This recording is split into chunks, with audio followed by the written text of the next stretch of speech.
ഇന്നൊരു mango challenge ചെയ്യാൻ പോകുന്നത്. അതിനുവേണ്ടി സോസ് പാനിൽ നമുക്ക് 2 കപ്പ് പാലെടുക്കാം, അമൂലി ഇട്ട് കൊടുക്കാം, ആവശ്യത്തിന് പഞ്ചസാര ഇട്ട് ഇത് നല്ലോണക്ക് മിക്സ് ചെയ്ത ശേഷം സ്റ്റൗവിൽ വെച്ച് നമുക്കിന്ന് കുക്ക് ചെയ്തെടുക്കാം. ഇത് കണക്കൊന്ന് കുറുക്കിയെടുക്കേണ്ടതാണ്.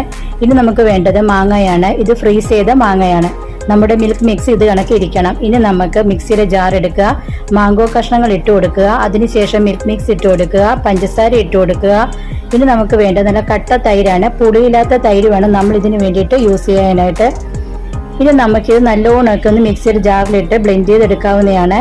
ഇനി നമുക്കിത് നേരെ നമ്മുടെ ഐസ്ക്രീം ടിന്നിലോട്ട് ഒഴിച്ചു കൊടുക്കാം. ഇതിന്റെ മീതേക്ക് കുറച്ച് മാംഗോ കട്ട് ചെയ്തതും കൂടെ ഇട്ട് കൊടുക്കാം. ഇനി ക്ലിൻ ഫിലിം വെച്ച് ഇത് കവർ ചെയ്ത് വെച്ചതിന് ശേഷം നമുക്കിത് നേരെ ഫ്രീസറിലോട്ട് വെക്കാം. ഇതിൽ നമ്മൾ ഐസ്ക്രീമോ കണ്ടൻസ്ഡ് മിൽക്കോ ഒന്നും ചേർക്കുന്നില്ല. അതുകൊണ്ടാണ് നമ്മൾ ആ മിൽക്ക് മിക്സ് അതേ കണക്ക് ചെയ്തത്. കണ്ടോ, നല്ല ക്രീമി ആയിട്ടുള്ള ഐസ്ക്രീം തയ്യാറായിട്ടുണ്ട്. ഇഷ്ടമായാൽ എല്ലാവരും ഒന്ന് ലൈക്കും ഷെയറും